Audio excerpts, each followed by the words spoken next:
Quantum valley ఆలోచనే game changer. భవిష్యత్తు computing అవకాశాలను వెదుక్కునే క్రమంలో అమరావతిని దానికి కేంద్రంగా చేసేందుకు చంద్రబాబు చేస్తున్న ప్రయత్నాలు అద్భుత ఫలితాలిస్తున్నాయి.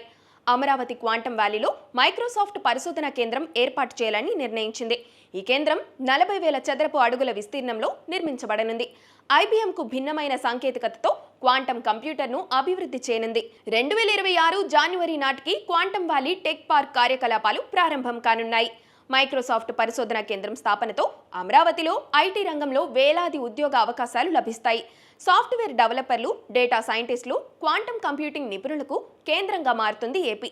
ఇప్పటికే ఐబీఎం 156 క్యూబిట్ హెరాన్ ప్రొఫెసర్తో క్వాంటం సిస్టమ్ 2ని ఏర్పాటు చేస్తుంది. ఇది భారతదేశంలో అతిపెద్ద క్వాంటం కంప్యూటర్గా ఉంది. క్వాంటం కంప్యూటింగ్ సేవలు, హైబ్రిడ్ కంప్యూటింగ్ వ్యూహాలు, వైద్యం, ఆర్థిక, ఉత్పత్తి, విద్యా రంగాలలో అప్లికేషన్ అభివృద్ధికి టీసీఎస్ సహకరిస్తుంది. ఇంజనీరింగ్ నైపుణ్యాలు, క్లయింట్ నెట్వర్క్తో పాటు స్టార్టప్లు, ఇతర ప్రాజెక్టుల నిర్వహణలో ఎల్ఎన్టీ సహకారం అందిస్తుంది. క్వాంటం వ్యాలీ టెక్ పార్క్ ద్వారా అమరావతిలో వేలాది ఐటీ ఉద్యోగాలు వస్తాయి. ఇవి ప్రధానంగా quantum computing, artificial intelligence, data science, software development రంగాలలో ఉంటాయి. ఆంధ్రప్రదేశ్ ప్రభుత్వం భూమి కేటాయింపు, రాయితీలు, ఇతర సౌకర్యాలతో ప్రముఖ సంస్థలను ఆకర్షిస్తుంది.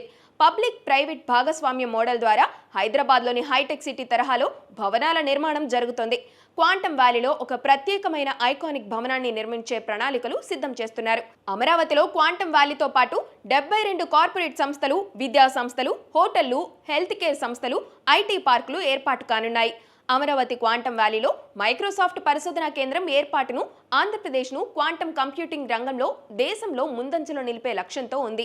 ఐబీఎం, టీసీఎస్, ఎల్ఎన్టీ వంటి సంస్థలతో సహకారంతో ఈ ప్రాజెక్ట్ వేలాది ఉద్యోగ అవకాశాలను సృష్టిస్తుంది. ఈ ఆలోచన ఓ గేమ్ చేంజర్ అని ఇండస్ట్రీ వర్గాలు ఏపీ ప్రభుత్వాన్ని ప్రశంసిస్తున్నాయి.